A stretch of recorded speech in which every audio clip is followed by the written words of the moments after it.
my role as the partner was just to acknowledge Sheri's experience and validate it, not to correct her, not to tell her my memory's different, not to tell her, oh, you're making a big deal out of nothing. Just to acknowledge that, wow, your experience was different than mine, and that's got to be really hard, and to show a lot of empathy. And so if the partner can do that with, if the two partners can do that together, that's great. But so often, either the drinker doesn't stop drinking or the drinker just can't go there. They just can't have that conversation. Welcome back to another episode of Till the Wheels Fall Off. I'm Matt. I'm Paige. Today we are joined by Matt and Sheri Salis from Untoxicated Podcast. You've probably heard of it. There are not a lot of people doing what we do in this space. They came before us. They are some of the OGs in this space, and you are not going to want to miss this one. Before we get started on that, let's get through some quick house cleaning items.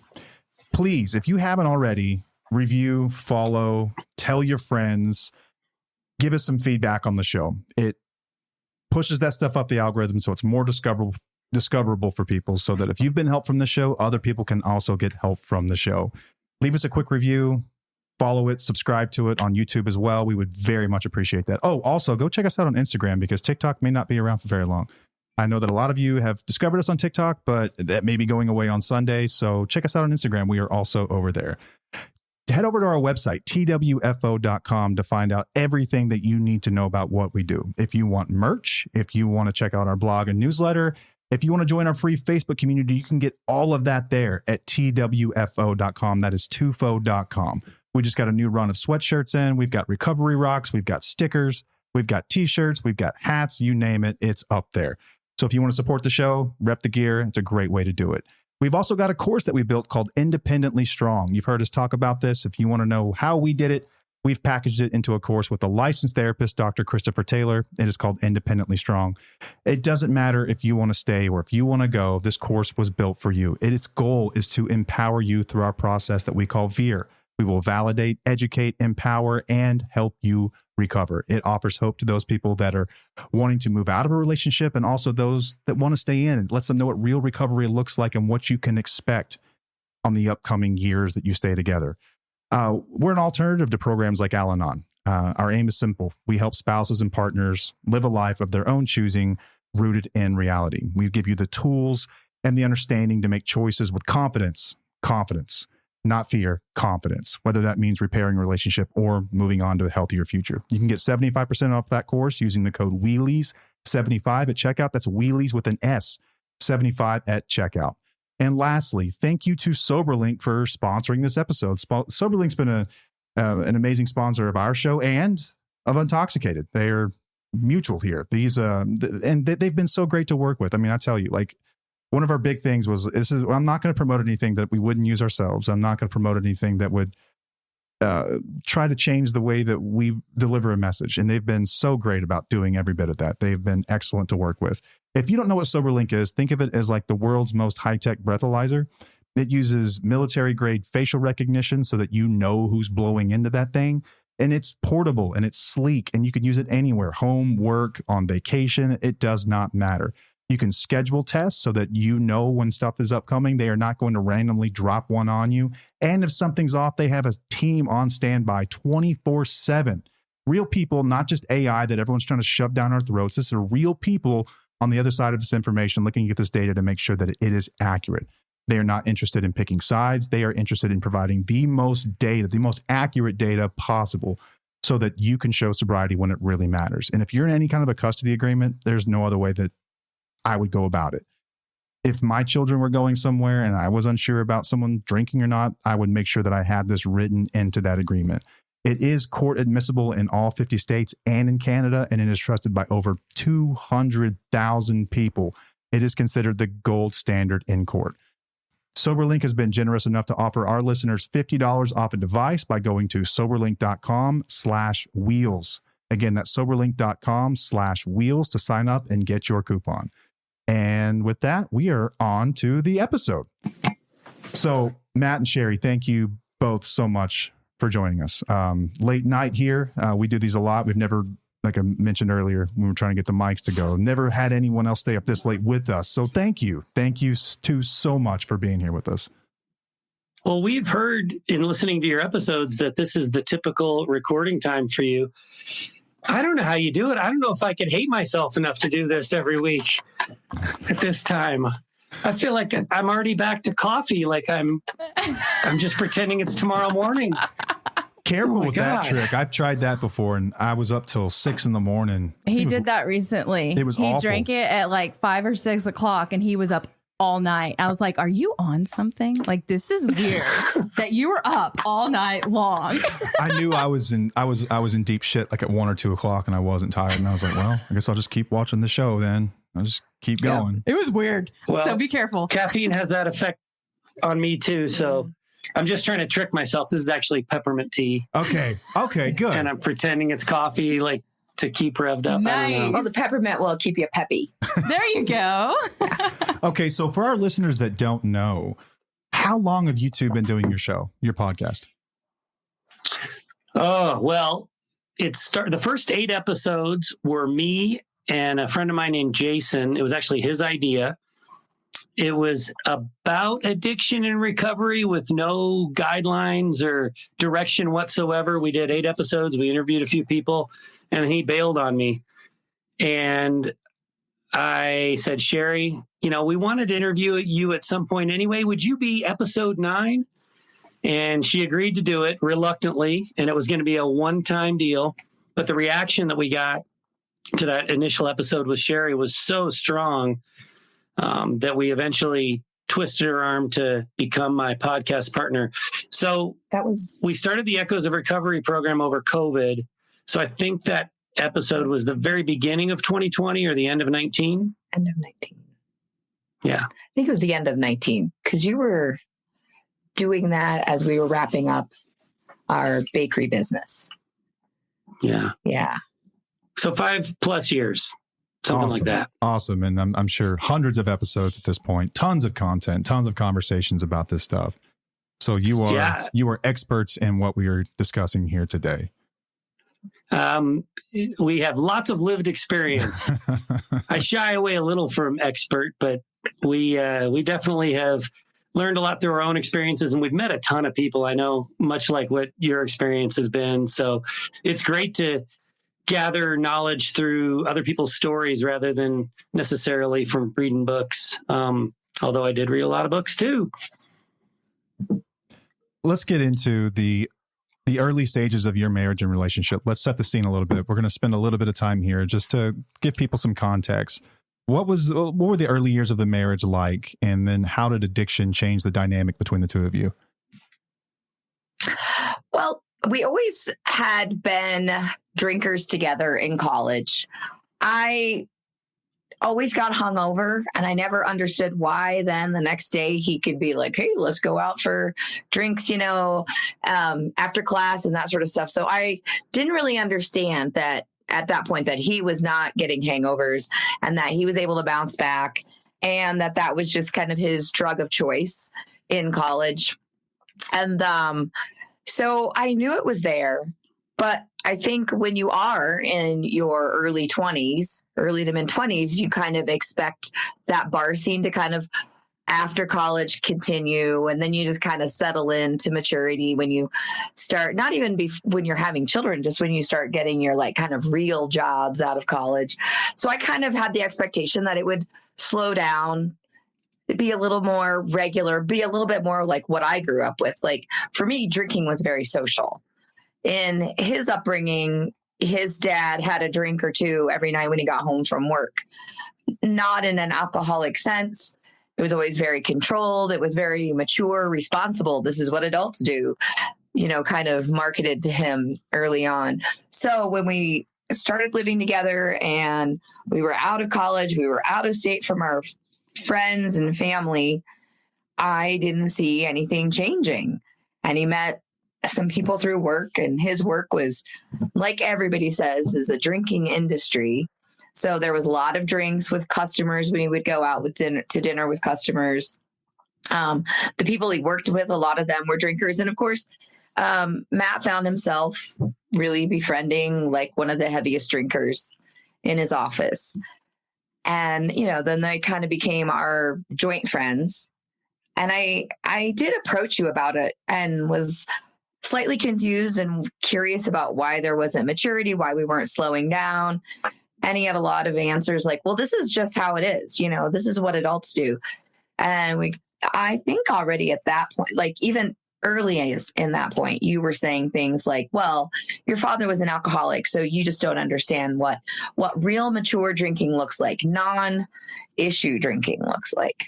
Yeah. Would you say that's fair? She's seeing red flags to at least some extent early on. And I'm telling her she's not seeing what she's seeing already, because I knew her family history had alcohol problems and my family history had alcohol glorification.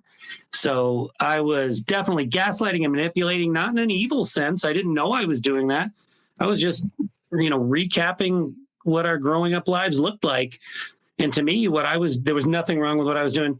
I mean, I don't know of a work environment where you can't find other people that drink heavily and they normalize it for you. So certainly not trying to shift the blame off of myself to anyone else, but there were lots of bushes for me to hide behind early on. That's for sure. And so when did things turn for you guys? How long were you married before the shit hit the fan? That's a great question. It was definitely progressive. It was slow progression. I have long said that I had 10 years of active addiction, which would have been about 07 to 17. And the only thing I can use to pinpoint that decade, because I had been a heavy drinker since experimenting in high school. I graduated high school in 91. So I've been drinking for a long time, but that 10-year period from 7 to 17 was from the first time I tried to quit drinking when our daughter was 5, our first child was 5, until I finally made it over the hump in 17, 10 years later. And so there wasn't necessarily a defining moment when I entered into addiction. There wasn't a big rock bottom. In fact, you've long said, Sheri, that my worst drinking was actually a few years before I quit, because toward the end, I was trying to hold on to something that was becoming glaringly clear was going to be unsustainable. Mm-hmm. I had depression and anxiety problems that were mounting. And for a long time, I thought the alcohol was the solution to the depression and anxiety, because it would alleviate the symptoms, but then the depression and anxiety would come raging back. And it took me a long time to put 2 and 2 together and understand that alcohol was the reason for that. So that was one of the, big driving, motivating factors in eventual sobriety. The other one was Sheri's detachment. We got to the point where she was just done with me. She had tried cajoling and yelling and screaming and calling my parents and, pouring out alcohol and counting and not counting and just everything you can think of. We, of course, went through all the rules that I would put around drinking. I'm only going to drink beer, no hard alcohol. I'm only going to drink on the weekends. I'm going to count how many I drink, just everything you can think of. And so I would say 2014, 15 was my worst drinking. We certainly have some really traumatic experiences, but nothing that was rock bottom. I never had legal problems. Never had big financial problems. I certainly wish I had the money back that I spent on booze. Mm-hmm. Never had problems with employment, but a couple of years of going through the rule setting and the trying to keep it in my life, even though it was becoming increasingly clear it wasn't going to work.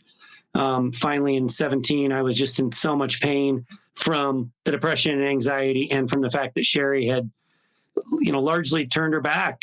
She had to protect herself and the kids, and she didn't have any bandwidth left to try to talk me into quitting drinking. Mm-hmm.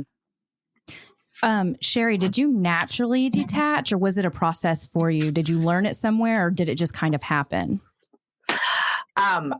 It just kind of happened. I was so worried about seeking any outside help. Matt was very much we had, like he said, this 10-year kind of period where he was in active addiction, trying to quit. We were having a lot of conversations about it, a lot of arguments about it, but there was this secrecy. You can't say anything. You can't do anything. So I was terrified to not terrified. Maybe that's a little bit extreme. I was so worried about letting the secret out. I was so worried about him finding me researching on the computer or getting books. Like, I remember picking them up from another county from the library, and I was just reading it there while the kids were at a story time. And then I returned the book, so I did not have any education going into this. So I just did it naturally. It was like a self-preservation, because I had tried in one of our recent podcasts, we kind of talk about the fight, flight, fawn, freeze. And I was very much a fighter. I thought just yelling louder and arguing more was going to get what I wanted with him to stop drinking. And then that spunkiness is what attracted me to you originally. Yeah. He says, a spunky. I feel like it was a little bit of beating my head against the wall, not knowing what I was up against.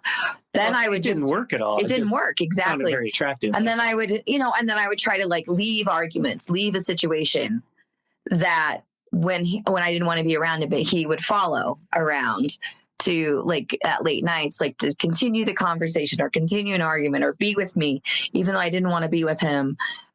So there was no flighting in our house. I mean, I just had to sit and suck it up. So that's when I think the detachment set in, because I had to really just kind of remove any emotional connection I had with him. I could not let the things he was saying bother me or upset me. I just really worked on taking any sort of free time that we might have had as a family and removing him from it. Oh, well, we already had plans to go to the zoo. Did you want to go? Being real kind of pessimistic about that. And, I just really kind of shut myself off emotionally a long time ago. But this was more of an actual physical detachment as much as I could, not engaging in any conversations, only being very surface level. When he was yammering on about sports or politics, I would just sit and shake my head, kind of listen. Mm-hmm. Yeah, that must really suck, was kind of my answer to a lot of things. Yeah, that's detachment as a result rather than a tactic, which is, I think, what detachment really is. I see a lot of people, and I hate to venture to say they get this wrong, but I think they get it wrong. I think that you detach whenever you're in this situation where it's just completely untenable to live in there and be happy and progress in a marriage and grow together. It becomes the result of that situation rather than a tactic that you use to try to manage it, if you will. You know what I mean? And so I think it's really interesting because that was very much your experience too, Paige. Yeah, I resonated with that so much. It sounded like a very familiar story. Yeah. Yeah, big time. Okay, so you decide to get sober and then the work really begins. I just want to ask that maybe the both of you, did you think that not drinking was going to fix all the problems in the marriage? Well, I think you're going to get two different answers if you ask both of us. I was looking for that. I was hoping for that. For a long time. I mean, I certainly don't think that anymore. And I got a bit of an awakening, but I went for a long time looking for anything that I could blame for the problems in the marriage so that I wouldn't have to stop. So I would talk, like I said, about Sheri's dysfunctional family growing up and just anything that I could point to. So it was really doing a 180 when I sobered up and said, okay, everything I've been saying for the last 10 years, that's all bullshit. What the actual problem is the alcohol. And so we've got to lay it all on the alcohol. And now that the alcohol's gone, everything's going to be rosy and great. And of course, going through early sobriety, that first year of sobriety when my neurotransmitters weren't firing properly and nothing was bringing me joy, I was still constantly miserable. That was really, really rough. And luckily, my initial program was doing a ton of reading. I read a lot of memoir, which was really helpful. But I also read enough brain chemistry stuff that I started to understand what was going on for me. But I'm still super selfish. I'm still I don't feel good. I this, I that. I don't know what's going on with the relationship. I think sobriety will still fix it. But you knew all along that we had problems that were deeper than alcohol. Yeah. And or at least the sobriety wouldn't fix. even if they were caused by alcohol. Yeah, we had one really rocky weekend when we were out of town celebrating a birthday of mine. And it was just, he was so selfish. He was height of drinking. And I remember sitting on the edge of our bed when we got home. We actually like surprised the weekend babysitter because we came home early because we had been fighting like almost the entire time.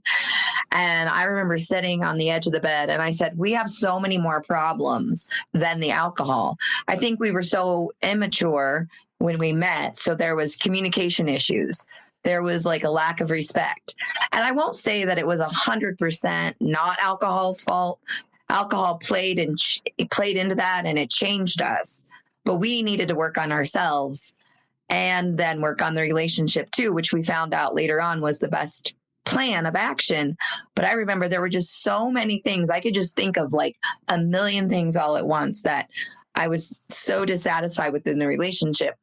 So I decided that I was going to take the easy route and I was going to hang my hat on Matt's theory that it's just the alcohol. I knew I carried in baggage. I knew I had a lot of heartburn and a lot of resentment, but I'm just going to hang it all on that and say, it's just the alcohol. So we kind of played that, trying to make that the only problem in the relationship for a little while. But I was also still in his first year of sobriety, I was still very detached, and he would bring me things so that he read and he would like say, let's talk about, oh, look what I learned. And we can talk about this. And I was like, I've seen you be sober for 6 months. I've seen you be sober for 9 months. But this time it did feel a little different, but I was still very detached, very hesitant, and very leery that it was going to make any impact at all. Yeah, that's probably the most common thing that people come to find out, but no one believes it until you see it. That's the thing. You can tell someone it's not just the alcohol, but they have to almost see it for themselves, you know? It's like the curse of experience that we run into where it's like, I can tell you this all day long and we've got several episodes about it, but damn it, I'll get an email about once a month. It's like, you were right. I'm like, I know. Like, I didn't make it up. Like, yeah, this is everyone who's talk to someone who's been through it. This is what happens, is that we think it's the substance. Come to find out, there's so much more underlying dysfunction inside of a relationship. And it's hilarious, Matt, she's mentioning as you're like sending her stuff and all this.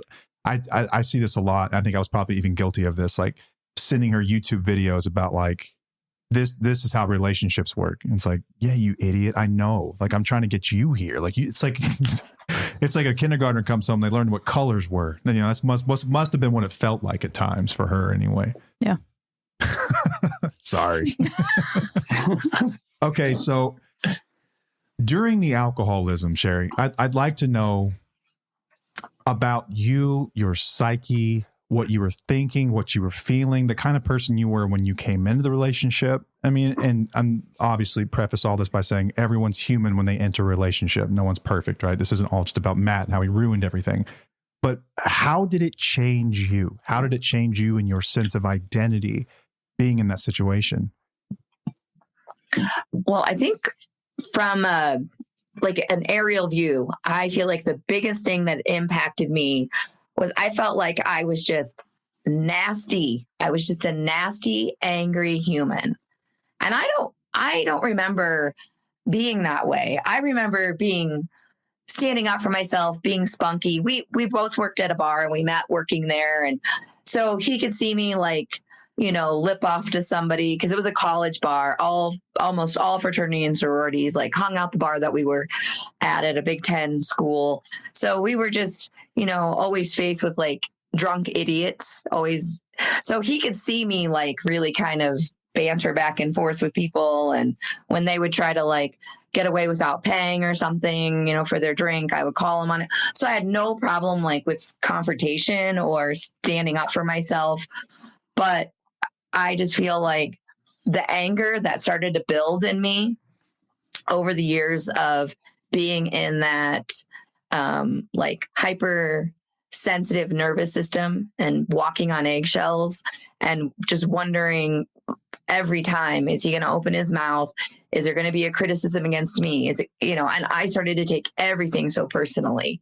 You know, I mean, that's one of the things you hear often when you are like, in a recovery group is don't take it personally. It's the alcohol. But I took everything very personal. When he would say things like, you're just angry. And I'm like realizing, yeah, I am angry. I'm really angry. I'm really pissed. This is not, it's never what we want it to be. But also I did not want to go down that road. Like I saw a lot of family members and a lot of friends that I grew up with, and even the people that I hung out with in college, I intentionally chose him out of this kind of base group that I had of friends because I didn't want to go down the road that they were going down. I wanted something different and something better. So in hindsight, it was all resentments that were building up. And I just came across as an angry, bitter person. And a couple of years ago, I had a conversation with our oldest child, and she kind of described me as this like fire, like in her mind, like my mom, I was like a monster at times. And I was this fiery red, like just electricity, zzz, zzz, zzz. But that was the tension because I was always like constantly worried, like, am I doing something wrong? Am I going to get snapped at about this? Because to keep the facade of us looking like we were a normal family, there had to be the outset of perfection. And Matt is a little bit of I wouldn't say perfectionist, but you like things a certain way. So things had to be a certain way. And that just made me more angry that I wasn't living up to the expectation and that I had so much put on me. There was so much expected of me, and I couldn't, I didn't have anybody to really turn to. So I did turn to my family, my sister and my mom. And of course it was like a lot of, divorce him. But then we started growing a family and got more entwined. And it was like, how can you get untangled from this? And I didn't want to, because I knew there was a really good person there. And that made me even more angry. So I would say, I don't understand why alcohol has this grip on you. Like, you love us so much. Why don't you stop? Because I just did not make myself educated about what the disease and the addiction was doing to him. So I think the angry part is what really, really makes me the most upset. Because my children's like childhood, I was an angry mom. I didn't yell at them, but they knew if something was wrong, they better snap to attention and fall in line and not argue or bicker with one another, or they knew not to ask for something, So anger just built and built and built. Yeah, that's so tough. That is so tough. You're right, because it changes everything about you, not just the way you present in a relationship, but everything else too. Like you at your core, and the mother you are, and the friend you are, and the family member you are. It bleeds into everything. And oftentimes you feel like you have lost your sense of identity. Like, who in the hell am I? And I'm just curious, were you at a point where you were ready to leave? Or were you kind of looking at what that would look like before he decided to really tackle this thing? Yeah, there were a couple of times where even his sister at one point said, come, stay with us. We will figure this out. Like his parents, they were like, we will figure this all out. Because they were a distance enough that he couldn't make it there quickly, by car. And they felt like that kind of space and that they were, his side of the family would help like really make sure that Matt knew how serious the situation was. So I did have a couple of times where I felt like, I really could leave if I had the support of both sides of the family. But then I would then we'd have a great time, things would go back to normal for a while and things wouldn't get out of hand. So the one thing that I did medically was I went to the doctor, and I didn't necessarily lay it all on the line with my general practitioner. I just said, I have a lot of anxiety and I have a lot of tension. And so she recommended that I start seeing a therapist through our health program, our health insurance. And then I went on anti-anxiety pills. And one of the biggest triggers for me that was causing me a lot of problems is anytime we did travel or have vacation, my anxiety would go through the roof because I knew it was a free for all drinking. Whether we had the children with us or not on our vacation, I could be responsible, or we would be with other family members or friends that could help me with the children. And he could just be drinking and enjoying his free time. So knowing that it all was on me, travel gave me such anxiety. So that's kind of how I prefaced it also. So we talked about using an anti-anxiety, but she did say, that's just a tool. You need to really get some work with a therapist on this. And I don't know, for some reason, I was just scared to death to go and talk to a therapist. And this was probably in like 2015, between 2013 and 2015. Weren't you afraid of what my reaction would be? And very pro therapist now, but at the time I was very anti, and I thought, how stupid is that? You're going to talk about your problems? I mean, I was like Archie Bunker, man. I mean, I was bad attitude about that kind of thing. Yeah. So and I was just afraid of what my reaction was. Yeah. So but that's when I had finally gotten enough nerve to say to you, I need help with my stuff. Yeah. And I remember my first therapy appointment, therapist was sick. There was no one to fill in and it was canceled. And I said to you, I don't need you to be home with the kids. And you were like, don't you think that's karma? Don't you think that's the universe telling you don't need to go? So it kind of like made me feel squashed and small. And yeah, I was good at that. You were real good at that. Yeah. So that was kind of when I started to feel like I needed to do something for myself and continue. And I think that's why that detachment kicked in.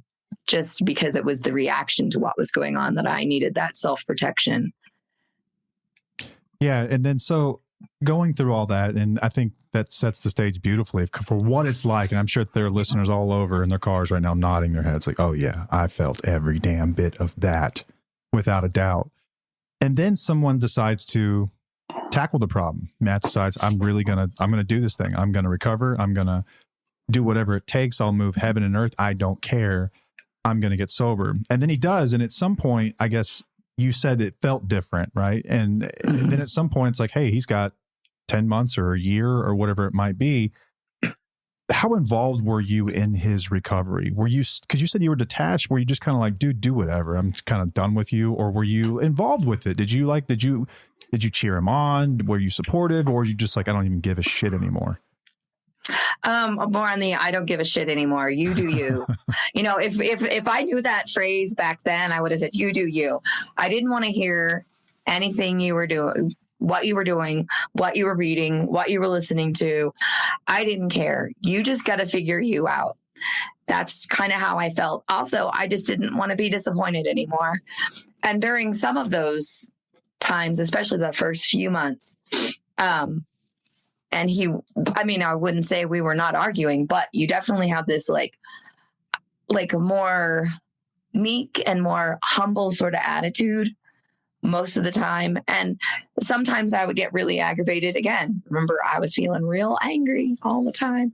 So I would be like, oh, the whipped puppy. Oh, and I would get like sarcastic a little bit. And he wasn't like arguing back that much during those first few months. That's different. But I just remember thinking, I don't want to hear this. And I had already read a couple of books. And one of them that kind of made sense to me talked a lot about the brain chemistry.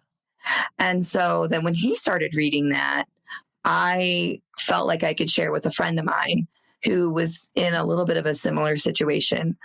And I don't think at that time he had tried to quit drinking. Her husband had tried to quit drinking, but we talked about that a little bit. And she was working on some nutrition pieces for addiction. And I said, I don't know. And I just got this really weird feeling that somehow this was all going to work out, that he was doing some things that he had never done before. He was acting differently. He wasn't trying to make me his cheerleader, because in the past, I felt like he expected me to be his cheerleader and he wasn't. So I just felt like there were a lot of different things. And then when I brought to you what our friend was doing, you showed great interest, and it took you a few months, but then you and she connected and worked together a little bit. So I just felt like the steps he was taking was so much different than before. And actually speaking to someone outside of me about it. And then at your year anniversary, I kind of felt like we were in the clear. And I know for some people that might sound ridiculous, but again, we had already had 10 years of active addiction and working on quitting under our belts at that point. So I'm about ready to lose my voice. So I'll let you say what you did at your 1 year anniversary of quitting drinking. Yeah. So I sent an email to everyone who I'd ever gotten an email address from. So business, friends, previous career that I was no longer involved in. So how many emails was it? I think it was like 3,500 or something. Yeah, I think it was. You did what? 3,500 or something. You emails. gathered 3,500 emails together? Well, how long did that take you? 17 from graduated in 95. So 22 years. Wow. And we ran a whole grain bread bakery. So we had an email distribution list for that. So, I was not discriminating who got this email. Customers, old some bosses, dude that bought a loaf of bread 4 years prior gets this email. I don't know who this name is. But so I sent what I called my coming out letter. And that was a real turning point for Sheri. It was a turning point for me as well. It was kind of like there's no going back now, which was super helpful. I'm a big fan of widening the circle, talking about our stuff, not only because it solidifies the commitment to recovery and sobriety, but it also just creates great connections. When I talk about my stuff, even if my stuff is different than your stuff, it makes you comfortable talking about your stuff to me. And I've developed some just unbelievably sound and empathetic and loving relationships as a result of that initial decision to blast this out. But it really helped Sheri as well, because I had 2 times I had gotten to 6 months and once I had gotten to 9 months. And that's not quite long enough for the brain chemistry to come around. And I was just still miserable. I remember getting to 9 months and saying, this has got to be as good as it's ever going to get. I can't imagine anything getting better. That's how naive I was. Oh, it gets better. And if this is as good as it's going to get, this is awful. I'm just going to drink, because drinking was miserable, but it was it was just a different kind of miserable. So making it across that year threshold was huge, not just for me, but Sheri seeing that email go out, she was like, okay, maybe I should take you a little bit serious now. Mm-hmm.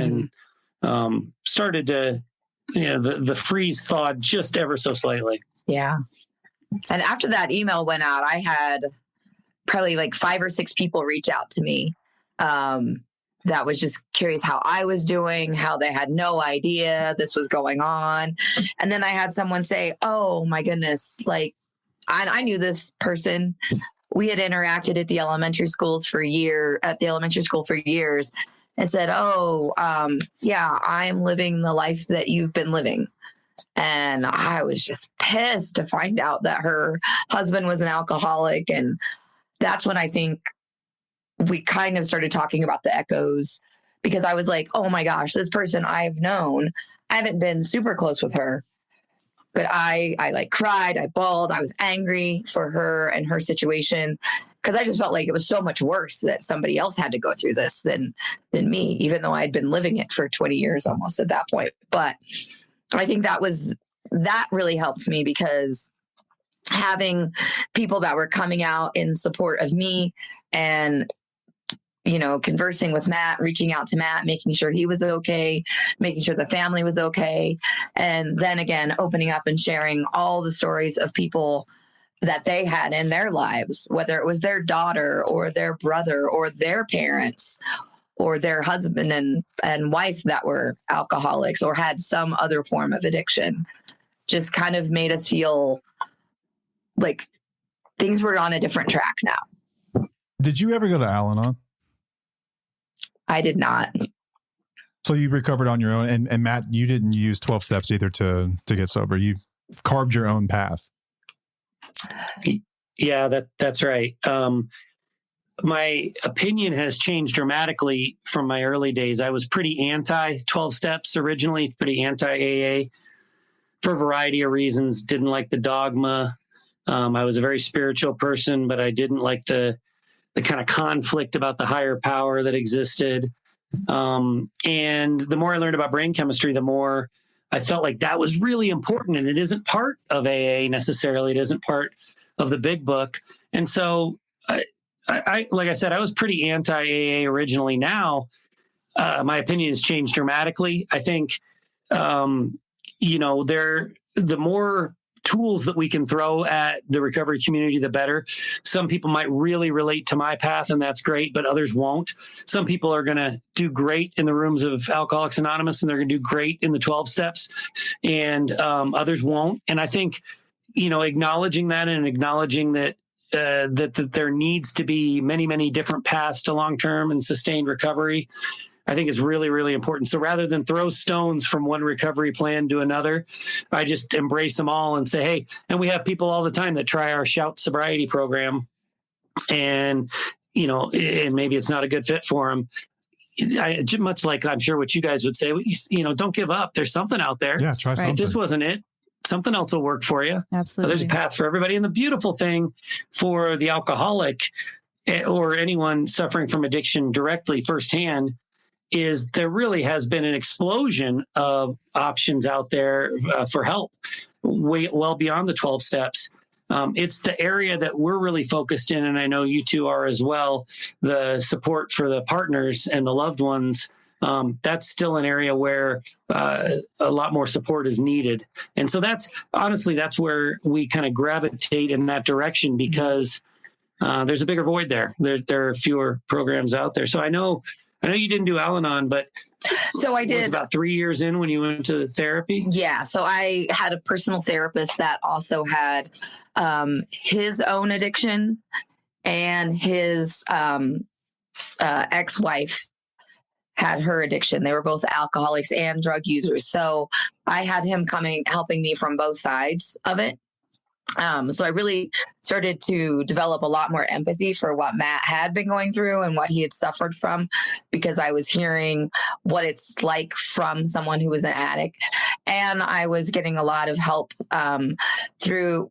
And we also did some of the 12 kind of steps through, like, he was also a pastor, but we did some Celebrate Recovery stuff. So I did like bits and pieces of things that he thought would really be a bigger component from what I needed from how I grew up and dealing with some of those generational traumas and moving forward and moving past and that mother's guilt. So we kind of condensed a lot of things in. With my therapy work, instead of kind of following one certain path for, recovery through Al-Anon. So we did. I wonder if Paige would relate to this. You were really mad when you decided you needed to go to therapy. Yeah. You were like, I didn't screw any of this up. What do I got to go do work for? Well, yeah. Because I had finally said, fine, it's the alcohol. And I was real lazy, and I didn't want to give up who I was. I mean, even though I had gotten angry, I had also become very comfortable with being a little angry there. And yeah, then to think, oh, now I have to spend money on therapy, and I have to do extra stuff, and I have to dig into my own shit. That's going to suck. And I don't want to do that, because it was hard. Those first couple months sessions, they were hard sessions, and I did not want to go there. Yeah, I was pissed when Matt went to treatment and they told me that I needed to work on myself. I was like, okay, what are you talking about? But it came out years later, obviously, within my mental health, and I went to therapy, but I went to a trauma specialist. So I dealt with basically the trauma that I dealt with him and other situations. So it wasn't addiction related. It was more of just like the betrayal, the lies, the things that I had gone through with my most intimate partner, basically. So, and what's interesting to me, we can talk about this for a second, is I don't really think that treatment centers even know what the hell to do with spouses and partners. I don't. I've been around them forever, and I see when people get in there and they'll talk to spouses and partners, and they'll send them to like Al-Anon. And Al-Anon as a community it's a beautiful thing. People get They feel heard for the first time. They get validation for the first time and probably forever. And they're around other people who've gone through the same thing. But it's not so clear what we're trying to accomplish all the time, because not everyone needs to leave a relationship, but some do. But they don't just out and say that, So it's rather complex. Like, I'm curious, what is your thesis behind what spouses are actually recovering from? And what's the course of action for recovery for a spouse? Well, it's definitely trauma. I mean, anyone who downplays what it's like to live with an addict or an alcoholic, and I think, generally speaking, the outside world does. When somebody gets sober, the question is, how's Matt doing? Right. And the question is never, how's Sheri doing? And I think that's a tragedy. I think what the partners that we work with and that we get to know, they have been in nervous system activation for literally years. Something that's supposed to be there for you in case you encounter a bear on a hiking trail. It's supposed to be a couple of times a year that kicks in and you're living in it. Like that is, it not only is nervous system activation not a healthy state to live in, but it also starts to manifest in physical ways. We meet people with shoulder pain and back pain and hives and just all kinds of different ailments that come from that. And so we are often the first people that acknowledge that what they've been through is trauma. It's capital T trauma. It's not to be messed with, and it's something that needs some serious work. And so that kind of validation and reassurance is super helpful. Big part of what we believe the partners need is, Sheri talked about her anger, right? The resentment processing. Resentment processing is something to spend a lot of time on. If you can do resentment processing with your partner, that's great. One of the things that we've learned is that's not usually very effective until the partner, the drinker, the former drinker, gets to the point where they can rehash situations from the past without it re-traumatizing them. So there's like a waiting period there, right? Because early on, if Sheri wanted to bring up something from the past, I'd say, Sheri, whoa, I quit drinking. Like, that's in the past. We don't need to go there. That's not me anymore. But it wouldn't go away, right? Trauma doesn't just go away. You have to work it out. And so one of the things that we've learned, not only through our own experience, but with working with other people, is they have to have a safe forum to work that out and to go into the details. And my role as the partner was just to acknowledge Sheri's experience and validate it, not to correct her, not to tell her my memory's different, not to tell her, oh, you're making a big deal out of nothing, just to acknowledge that, wow, your experience was different than mine, and that's got to be really hard, and to show a lot of empathy. And so if the partner can do that with, if the two partners can do that together, that's great. But so often, either the drinker doesn't stop drinking or the drinker just can't go there. They just can't have that conversation, or the couple's parted company. And so one of the things that we try to do in our Echoes of Recovery group is to help people to work through that resentment processing piece through writing prompts that we do and other discussion sessions, and just give people a forum for that. So the nervous system regulation and resentment processing, I mean, those are the two biggest chunks early on. And then, it's just like self-esteem growth is so important for me in my long-term recovery and just my growth as a human, not just staying sober, but continuing to learn and be a better father and a better husband and all of that. The self-esteem rebuilding is huge for the partners because they've been gaslit for years and decades. And they've been told that they're not remembering it right. And they've been darvoed, right? Where Sheri might come to me with a complaint and I'm just going to turn it on her and tell her it's all her fault. And just after years of that kind of manipulation, whether it's intentional or not, it really messes with people. And I think that self-esteem rebuilding is so important. Yeah. And along those lines is that shame piece. There's a lot of women and men in our Echoes of Recovery group that are what one would say like, oh, a very, professional person with a really high paying career that took a lot of education to get there and a lot of, grit to get there. And then they're married to an alcoholic. And so there's this like shame component, like, how could I have let that happen? Or how did I not see? Or so we kind of like help work through that with them on that and acknowledge that, there are so many alcoholics and addicts out there. Everywhere. And that they're so good at hiding it. I mean, I know, Matt, when we interviewed you, like the things that you were telling Matt and I about your addiction and how you were so good at hiding it for so many years, like you just don't understand how perfect these people are with hiding it. So I think that's one of the pieces too that I feel like is really important, because I felt like when he wrote the coming out letter and I had people come and talk to me, people that he had coached their kids' soccer.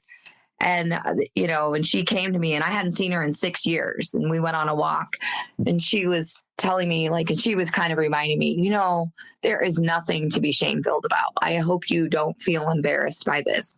So that's when I think that for me, talking about it more openly is to kind of help get the shame piece out of it and to get rid of the stigma there that goes along with that, and help people move along about sharing their experiences with this. Yeah, that was actually going to be one of my questions is how you feel about being pulled into these conversations when you've been out of it for so long. Because for me personally, sometimes it's really difficult. I mean, I've been out of it for 12 plus years now. And I was just wondering how it makes you feel when you have to be pulled into these conversations.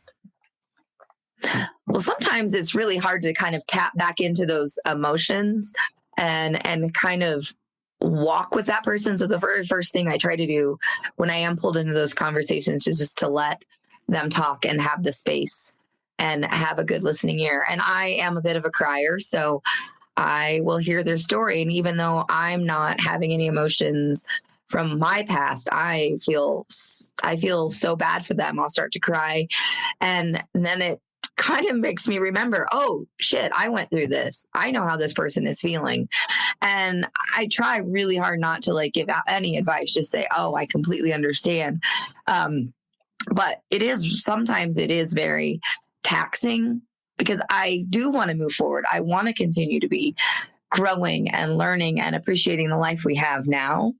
So sometimes it is very hard, especially when I hear a story where you had mentioned, Matt, sometimes there are times when that person needs to go because the situation is so bad, but I can't say that. And I want to help them so bad, but I can't say that. Yeah. And that's an emotional drain on me. It's always been rather interesting to me that, let's just say in the context of the 12 steps, I think with the exception of overeating and technically sex and then Al-Anon, every other 12 step aims to achieve to remove the substance from your life.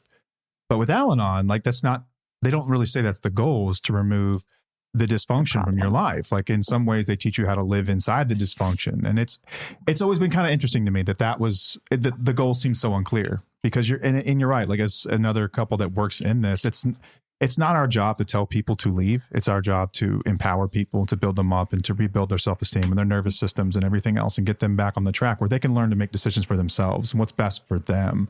But it is taxing coming in weekly talking about stuff. It's that hasn't been part of our lives in so long. And then it's almost like re-traumatization through discussion or through writing or through research or anything else. It's it almost, in some ways, I think for Matt, and correct me if I'm wrong, in some ways it's beneficial to me to talk about what I did and the person that I was, because it's a stark reminder that I could become that person if I choose to right now. But I think for a spouse, it's got to be different, right? It's got to be different because it's secondhand trauma. It was at our hands, right? So revisiting that, Paige has told me before, it's shit going back and to revisit that stuff week in and week out sometimes. Mm-hmm. Yeah, but I think I had a grad school professor. It was a sexual trauma class, and she said, if you can do this work, you need to, because a lot of people can't. And that just sentiment echoes in my head all the time when we meet somebody new and they're sharing a story that's so similar, and it's something we've heard 100 times, right? But you kind of think about the life cycle of the partner. Here are all the things you're going to go through, and you try to kind of figure out where are they on the continuum. Okay, they're right here. They're exploring real natural detachment. They're not just doing it because they read it out of a book. They've really hit the end of the line. And then they'll share, just to put something more concrete to this, they'll talk about all the things they're doing with boundaries and detachment, but then they'll talk about pouring out all the whiskey they found and hiding the car keys. And you're like, okay, hang on. Like you get it and you're moving in the right direction, but you're not there yet. But that they have to go through it all themselves. And I look at it like, if we can just shorten that process for people just a little bit, just with encouraging nudges in one direction or the other. One of the really sad things that we've experienced in our Echoes of Recovery group, we've had 9 of the women in the group have lost their partners. They've died, 2 suicides and 9 medical complications directly related to alcohol. And, having gone through that, like it really teaches you. I mean, we're peer support. We are not professional therapists, first of all. We're not psychologists. It's not our job to tell people stay or go, because I would never be able to handle it. If I told somebody to leave, for instance, and then their partner died of an overdose because they were so distraught because the person left, I couldn't handle the guilt. So, we talk about detachment and how, in our opinion, that's the only solution, not only for the partner, for the non-drinking partner, but it's also the only solution for the drinker. This is all about independent growth. And so, like in our case, when Sheri detached, and that was impetus for me to get sober, as often as we see that, we also see the person double down, drink more, and spiral. But there's no third option. It's like detachment and it goes well, detachment and it goes well for the non-drinker, but it goes badly for the drinker. But there's not, and your other option is this, and this works sometimes. There just isn't.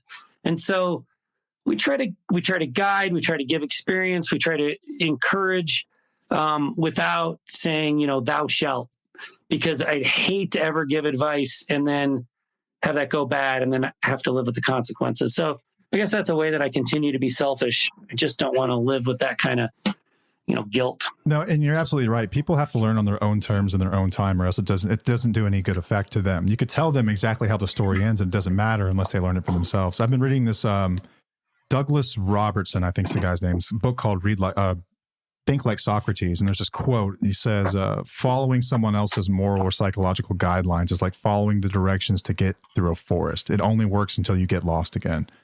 Yeah. We have to learn for ourselves. That's the only way it works. And so you're right. Like you can even see it, and it's like, I can see where you're at, and you just try to encourage them to that point. But you're right. You can't tell someone how the story ends. You have to watch that movie all the way to the end yourself. It will never make sense or have any meaning in your life if someone else tells you, right? Right. Yeah. Yeah. Making me tricky going back. It depends on, there's so many factors. Yeah, we say it all the time. It's the same story over and over. It's a progressive disease. This is how it works. But, you just never know when the drinker, for instance, is going to hit that aha moment and say, for this variety of pain-filled factors, I'm done.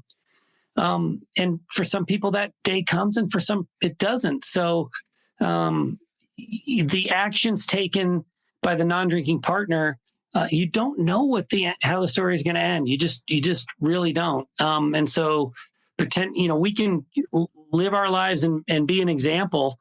But it doesn't mean that the partner did something wrong if the drinker doubles down and spirals. Right. They just don't have that much control of the situation. Right. Yeah. I think that's probably people's biggest fear too, right? It's if I do make a decision to protect myself. And I will say, I do double down, and I have straight up told people to leave if there's physical abuse. I say, get the fuck out of that house. Get out of that house. Yeah. Get to safety. Get away from that person as fast as you can. Yeah. Get your children to safety. Find resources to help you. I want to apologize for it. It's what we have insurance for. That's the way I see it anyway. But yeah, if someone's in danger. Otherwise, though, like you're right. Anything can happen. And the fact of the matter is, even if you did tell them to go, they're not going to do anything until their mind is made up for their own reasoning, not mine or yours or anyone else's. It's got to be their idea. So I wanted to shift a little bit, kind of, now we've got some context for what addiction and both of your recoveries have kind of looked like, but what did rebuilding look like? Like the first year, I think ours is probably resembles a lot like yours. It's like, you kind of think you got away with everything. It's like, it's a Band-Aid. It's like, oh, look, we're better, right? We're good. And you kind of fist bump. We're like, yeah, we're good, right? But you're not good. What did rebuilding look like? And what were the first signs in your relationship that shit wasn't exactly right after sobriety? I want to say like one of the big aha moments was that spring of 2020. And you had been sober for what, 2.5 years, 3 years at that point? 3 years, yeah. Yeah. And we were, all of us as a family, we're cleaning up the front yard and the backyard for the spring. And I had not done any recovery work at that point. I had not. That's when I started seeing my therapist. Pre-therapist. I lost my shit over whether it was going to be a paper bag that we were putting the leaves in, or if it was going to be Matt's choice of the plastic bag, which is wrong. But I lost it. I mean, lost it. And I was like, that's it. I am not well. And that's when I started therapy. Because that was like the moment when I realized I was still so angry and mad and frustrated, and I didn't want him to tell me what to do about cleaning up the yard. I realized I had no respect for him because he had lost it for me. So, and even though we hadn't really been arguing, it was just still inside me and it was just bubbling over. I think that's a really important point you make. When we get sober and we do this work, and we are rightfully proud of the work that we've done and proud of putting down some time in sobriety. And it's important that we build our own self-esteem and start to feel good about ourselves. That's the best, in my opinion, the best form of relapse prevention is self-esteem. But you feel good about yourself. I had no idea how little respect Sheri had for me. We hadn't done the resentment processing yet. She hadn't done her own therapy. And, I think I'm a pretty solid guy over here. I'm kind of a catch. I'm worth being proud of. Look at all this great work I've done in recovery. So it was a huge eye-opening experience to realize, yes, I knew Sheri still loved me, but she didn't like me. And I would argue that when it comes to recovering a relationship from addiction or any trauma, like is probably more important than love. And it was hugely eye-opening when she blew up about the plastic bag, paper bag, and just a variety of things that followed. Well, because we had also been trying to work on the relationship, but I didn't share. I was shut off. And I realized I didn't even know if he would have said, "What do you want for dinner?" I'm going to cook. I wouldn't have known what to tell him. I had no idea who I was. I was so lost. Stuffer downer. I was a stuffer downer. I shared nothing with him because I had been so closed off for years, but I couldn't give him an honest answer. I didn't even know myself. And so here we are trying to work on this marriage now when I didn't even know who I was anymore. And I know that sounds so silly, but I could not say yes or no. I could not about a particular movie. I'd be like, I don't know. What do you want to do? And I was like, wow, I'm not even in here anymore. And I can't work on a relationship. I can't work on this with you because I got to figure out who I am. Mm-hmm. So that was... Besides Sheri going to therapy and starting her own work, which was huge, the other piece that we eventually figured out, I mean, we actually did it all along, but we didn't do it particularly effectively, was we started scheduling these weekly meetings with each other. It's on the calendar.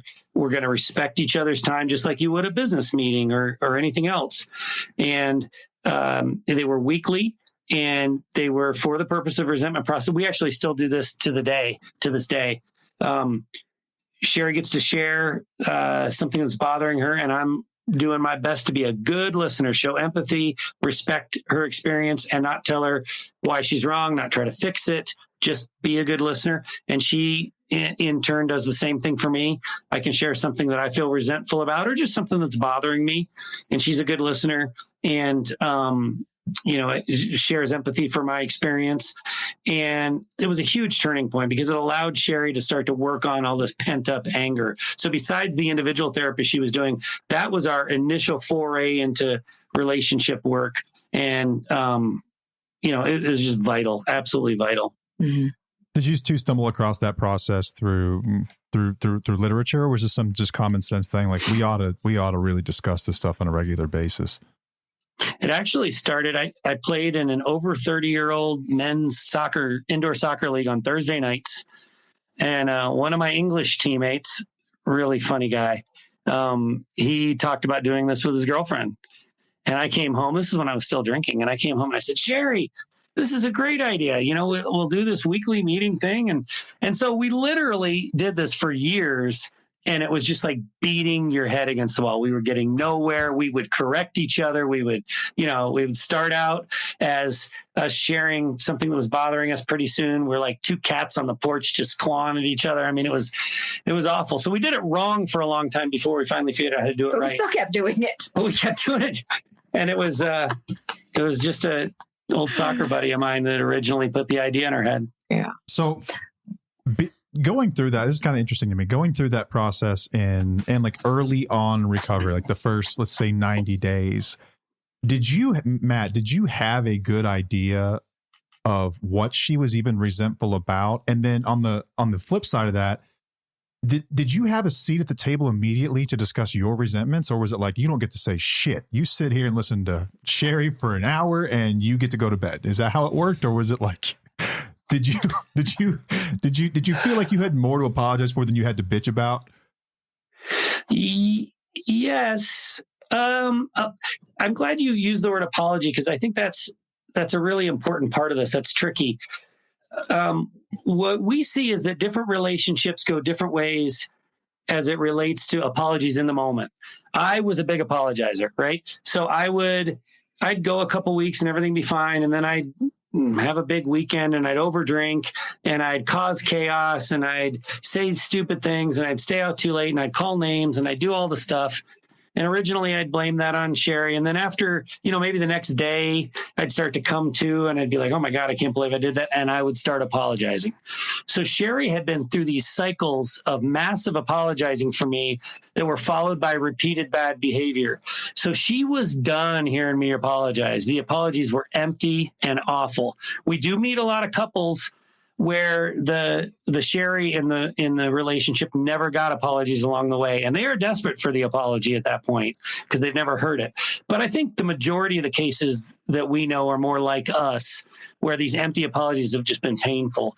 So the resentment processing, it was really important for me to say as little as possible and just acknowledge and nod. And rather than say, I'm sorry, say, wow, that must have been hard. Holy cow, I didn't realize that was what was going on from your perspective. I feel like Sheri did make room for me to bring resentments. It was just a huge learning period for me, Matt. Right. No, I'm right. I felt like I had less resentment and more. I mean, we were probably 3 years into my sobriety and our recovery before I realized how tenuous my relationship was, when I really started to realize she doesn't like me. She loves me and we have kids together and we're both names are on the mortgage, and it'd be a real pain in the ass for her to leave me, but she's barely here. And so I got real good at resentment processing real fast. And I don't remember, do you? I don't remember. I mean, I know you gave me room to say my piece, but I don't remember being about that so much. Yeah. I'll just cut to the chase. Most of the time, your conversations at that point were all related about sex and the lack of enthusiasm on my part. That's when I finally said, I don't even like you. Like, I had to be real clear about that. I love you so much, but I don't like you. I have like little respect for you.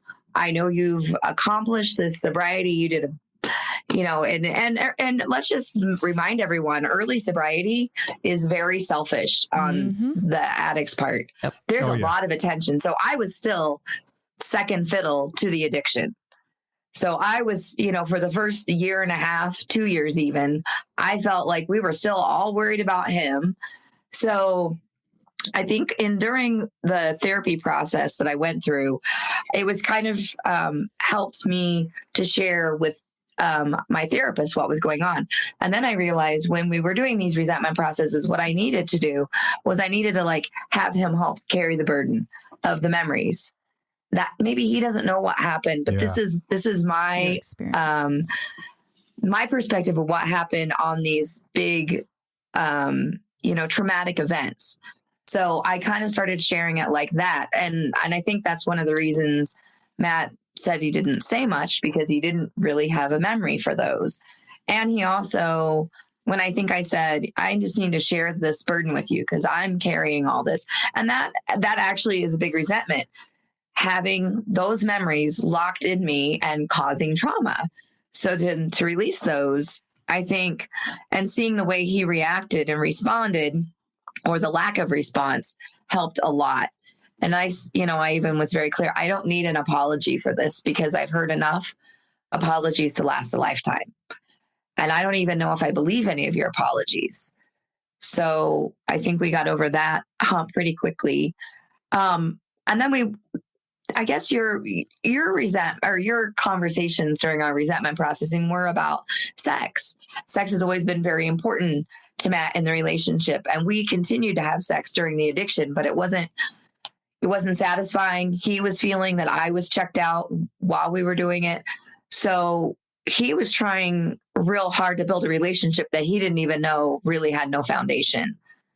So that was mostly what his conversations were about. Then we could start sharing. So about in year 3.5, we started really kind of working on that piece, because then I felt like, okay, he knows where I'm at in the relationship. He knows that there's a lot more foundation that needs to be built before we can jump into having a satisfying sex life. Yeah, I think that's probably the most common thing that I hear from anyone I've ever worked with. It's like, yeah, she doesn't want to have sex with me. I'm like, yeah, dude, you've been running around doing God knows what for the past 7 years. It's been a week. Give it a rest, But it's like, no, we need to talk about sex. So let's get into sex, and let's get into the role that sex does play in a relationship and the rebuilding in your own intimacy. And you've kind of hinted at it there, Sheri and Matt as well, that early on, there was no emotional connection that would give sex any real meaning between the two of you, although you still wanted it. So Matt, I've listened to your show, and you call yourself, I think you put it as a high libido, right? High libido. Yeah, absolutely. Yeah, high libido. So sex has always been important to you, and I think for a lot of guys can relate to that. But for women, sex it's so much more than just libido. It's about the connection that you make with somebody. It's about the intimacy, feeling safe with somebody. And when there's not a congruence of those two things, you don't have any solution really, And so, how did you two solve that problem? How we got to the solution, it was a long and winding road. Yes. We did it all wrong to begin with. Let's just say that. Everything up. We did try to do it a lot, take a big break from it. He realized, she could be fine going without it forever. Yeah. That's not working. Longing doesn't make the heart grow fonder. So that's not doing it. I think two of the big kind of awakenings for us eventually. One is that it's really, really important in a relationship to acknowledge that no one is sexually broken. While our situation is the most common, where the man has the higher sex drive than the woman, especially after childbirth, there are hormonal and biological things that change for women after childbirth. And often it just brings the sex drive down to basically nil, or at least tapers it off quite a bit. But there are also cases where the woman has the higher sex drive than the man. So it can go, any direction. But the fact that there is sexual desire discrepancy where the sex drives are not the same, that is universal. It is super, super rare. I've actually never met a couple where they both are on exactly the same page as far as libido is concerned. So assuming you've got one person with higher sex drive and one person with lower, it's really, really important that we acknowledge that nobody is sexually broken.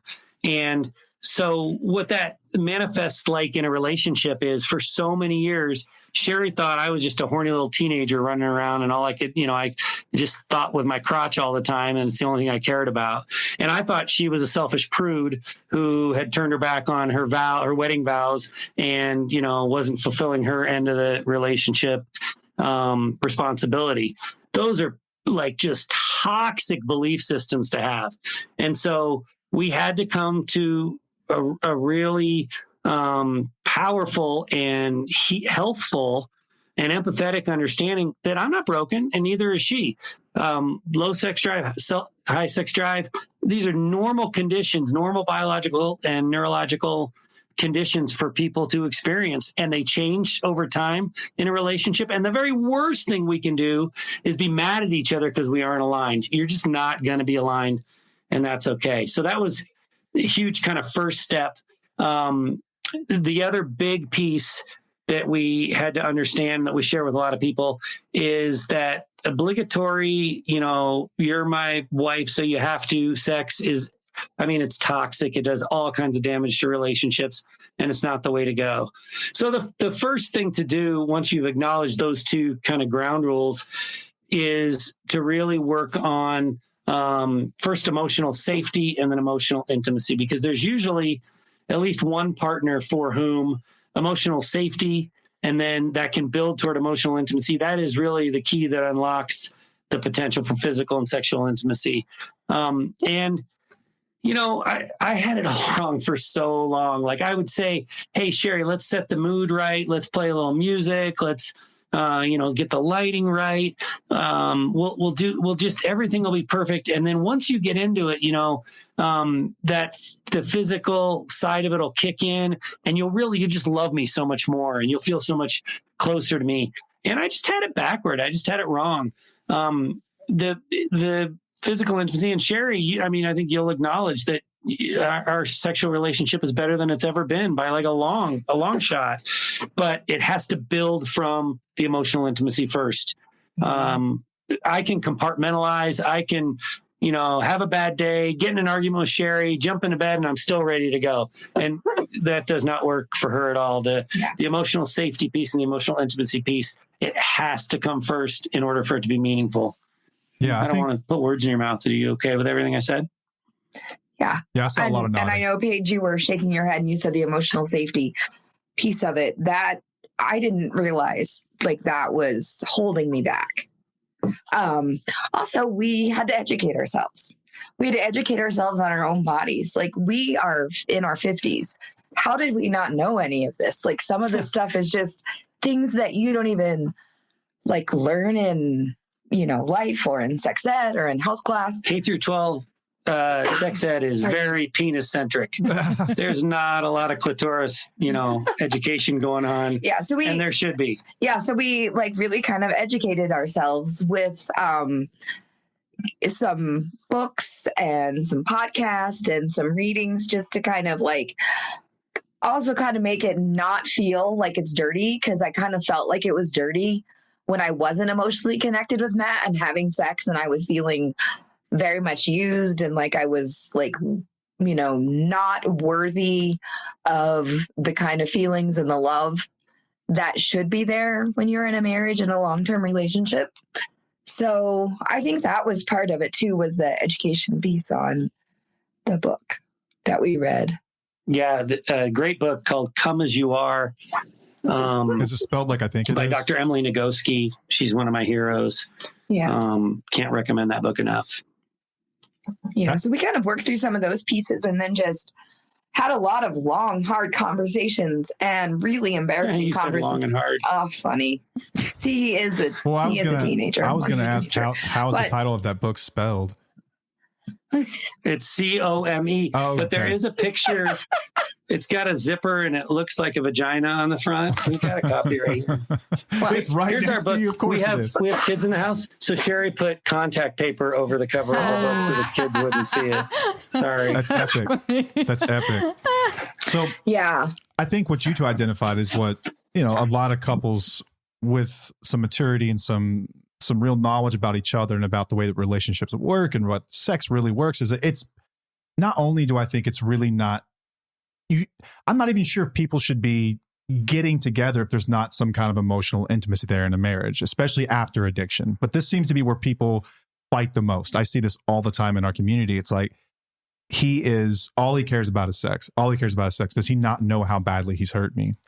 What is your way to communicate that to someone who's been an alcohol or drug abuser? How do you communicate the message without losing your mind?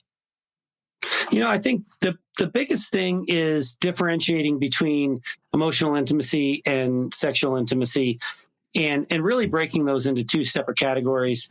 And it's really, really important for the people on my side of the fence, the people with the higher sex drive, the people for whom sexual intimacy is very satisfying and something that I'm in pursuit of, I'm hopeful for, rather than me look at it like, oh, I deserve this, and oh, I'm in this marital relationship and it's part of the deal. I need to go out and earn it.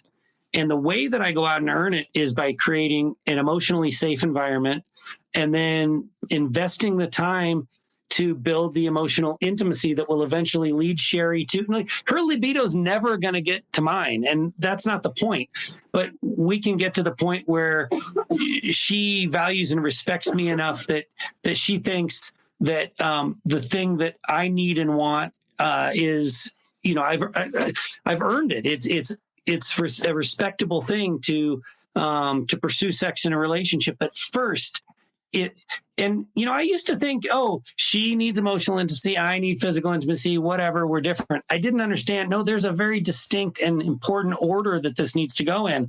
And even before the emotional intimacy piece, the emotional safety piece, this is one of the first things we try to help people understand. Emotional safety is not just that I don't drink and that I don't call her names and that I don't yell at her. It's the environment I create in the house. If I've got cable news on and I'm screaming at the TV screen every evening while the kids are trying to do their homework and, Sheri's doing her thing, or if I have a bad day at work and I come home and I rant and rave about the people I'm dealing with at work, I'm just taking the anxiety level in the house and I'm raising it up. And so the house isn't emotionally safe. Even if I'm not yelling at her and I'm not yelling at the kids, I'm just creating this tension that is not conducive to intimacy of any kind. And so the better I can do to create a safe environment, emotionally safe environment, the more likely it is that we can build emotional intimacy that will eventually lead to sexual intimacy. Esther Perel, she's a Belgian-American psychotherapist. She's one of my heroes. And she says that foreplay starts at the end of the last orgasm. And that sticks in my head. And it's really great because I'm a compartmentalizer, right? Like I said, I can have bad thing happen, bad thing happen, bad thing happen. I'm ready for sex. And that doesn't work for Sheri. Like, it needs to be a calm, peaceful, happy, healthful environment all the time in order for her to occasionally be interested in sex. And so just creating that environment and keeping it safe is super important. And I feel like for my side of the road too, I had to, well, we did a lot of things wrong, but I think even if you are on the right track, it's going to take a long time to get to that, because I needed to have a lot more safe and happy memories to kind of replace that. I needed to have a really bad day and be able to come home and tell Matt something like, oh my gosh, I just backed into somebody at the parking lot at the grocery store, and not see him flip out. I need to have a bad experience with like one of our teenagers and not have him jump in and try to fix the situation or yell at the teenager and let me try to work it out with the teenager, So I had to like have a lot of years of building the relationship back. And actually, I wouldn't even say rebuilding the relationship back. Like, we had to start a new relationship because we were different people after the sobriety took hold. So we had to build a relationship that included the respect, included the safe environment, included that I could say things to him where I wasn't going to have to worry about his reaction, blaming me for something that happen. And maybe, yes, I was responsible for it. Like backing into the car because I wasn't paying attention to the backup camera or whatever, but not making it my fault, not coming down on me and criticizing and belittling me. Things that aren't your fault. Like, I took, one of our kids to the orthodontist and they need braces. It's going to be $5,000. What? Oh, you got to be kidding. I've had to learn that's not a healthful reaction.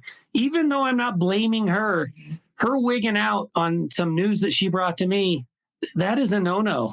I mean, after years of living in that state of like walking around on eggshells, it can't happen for me anymore. And I don't think it should happen in any I think this is don't get me started. I think we're at a societal turning point in relationships between men and women. And I think men need to understand their roles are different. now than they've been in the past. And we just have to, if we are blessed to have someone in our life that loves us and trusts us, we need to maintain that trust. And there's so many ways to break it, and it needs to be priority one to keep it solid. Because I think that's one of the biggest things that's negatively impacting relationships today is just like, I try to treat it like we're constantly dating, like I'm trying to win her over. And part of what helps me with that is we did have to come back from the edge, right? We came back from a point where she did not like me and she had a foot out the door. And so it's a lot easier for me to stay in that spot than maybe it is for others. But I think it's just super important to have a level of respect within the relation. I mean, this is the most important person in my life, so I'm going to treat her that way. And I think in many, many cases, that isn't what happens. We start to take each other for granted and treat each other less than. And I think that's to our considerable, detriment. Beautifully said. Yeah. Beautifully said. I think there's so much truth to all of that. I mean, I think that the role that the men have today that they didn't have 40, 50 years ago, tremendously different. And like, I've always, very much like you put it, I've always said, like, you've got to earn your dinner. I don't know why you think you don't have to. Like, at what point did you stop pursuing your spouse? It doesn't make any sense to me that you think that this just comes with the territory, especially after everything that you've done and the type of environment you've created. Like, you're kidding me, right? But they're not. They'll look you dead in the eyes and be like, no, this has to happen. That's just crazy to me. It's crazy to me. I'd love to know that there's another guy out there that agrees. And it doesn't mean you're any less masculine because you care about the emotional safety of your best friend. Yeah. It's insane to me. Insane. It's a hard place for people to go. I mean, as men, we're not raised in emotionally safe environments. We're raised in environments where teasing is the only acceptable emotion, right? Making fun of each other.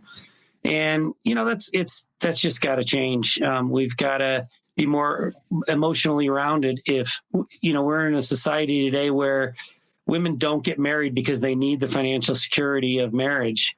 They get married for choice. And if we don't give them very many good choices, then there's no reason for them to marry us. So much has to change. My pet peeves, one of the things I hate the most is when we meet people and they talk about, those traditional wedding vows, and they talk about that, their love for their partner is unconditional.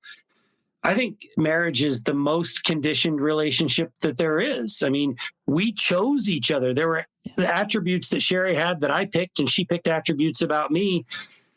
The love we have for our kids is unconditional. The love we have for each other is very, very much conditioned. And as an active alcoholic, I wasn't living up to my end of the conditions. Right. And so she had every right to take the action she did to protect herself and protect our kids. And I think that level of accountability is what makes relationships like the one that you two have and the one that we have possible. I really do. I don't think it can happen any other way. So many people find it difficult because they don't know how to separate the shame from the action, right? It's like, if I admit to these things, and that means that's who I am, which isn't true. We just don't have a guilt filter. We need to develop a guilt filter. You can feel bad for the things that you've done without saying these things are who I am. But it takes a little while to get to that point, but it is possible. And I think that for any listeners, what you're hearing, it's a conversation between two mature adults who have worked through this stuff. And this is possible for every single person out there. This is not an anomaly. This isn't something that's incredibly rare. This is something that's, well, I would say rare, but it's not because it's just like, something that happens rarely in the cosmos. This is something that two people work toward, and this is what you get. And it's a beautiful thing. It really is a beautiful thing. And can't thank you, two of you, for coming on and giving people a taste of what marriage can look like after this thing and how close you can actually get. You two are having conversations about, deep conversations, sounds like, about your sex life when you didn't even like him, 6-7 years ago. You don't want to be in the same room with this guy. Now look at the two of you reading the Kama Sutra, whatever that book was. What was the book called again? Come as you are, right? Come as you are. Come as you are. Come as you are. Emily Nagoski. Great book. Yeah. That's how far things can get. And that's how beautiful things can get when there is at first validation, because validation, in my opinion, is the first step in healing. It's when we feel heard, and you've certainly given her that space. And then I think that there was a period of time where it was like, in the beginning, it was all about me. Like Sheri, you mentioned, the first year of addiction or recovery is very, very selfish. And I stand by, it has to be. I didn't know another way to do it. I had to double down on those processes and everything else. I didn't have the capacity for much anything else. I was rewiring my mind. You know, I wasn't able to be a lot of things, and I regret that mightily, but I don't know if it can be another way. I'd like to think there is, but I just haven't seen it happen yet. But there's something beautiful that can happen after that point when we become present again and we start to rebuild our relationship. And then it's like, wow, we have a normal marriage like everyone else. You know, it's amazing. It's amazing. But I've always said, give me couples that have fought back from the edge. Give me couples that have gone through hell and back, because those are the ones that really get it. They really know each other. And I count the both of you amongst that group. I can't not thank you enough for coming on here. Where can people go to find out more about you, your courses, everything that you have to offer? So we published a book in 2020 called Sober Evolution, Evolve into Sobriety and Recover Your Alcoholic Marriage. That's a great way just to hear our full story. The book is divided into 3 parts. The first is my active addiction. Then there's a section about my sobriety and recovery. But then I think the thing that's unique in this book and the thing that people really relate to is the third section is about recovering the relationship. And that's what makes it different from other books out there on the similar topics. And then we hope people will check out our podcast, the Untoxicated Podcast. You can find it wherever you get your podcasts.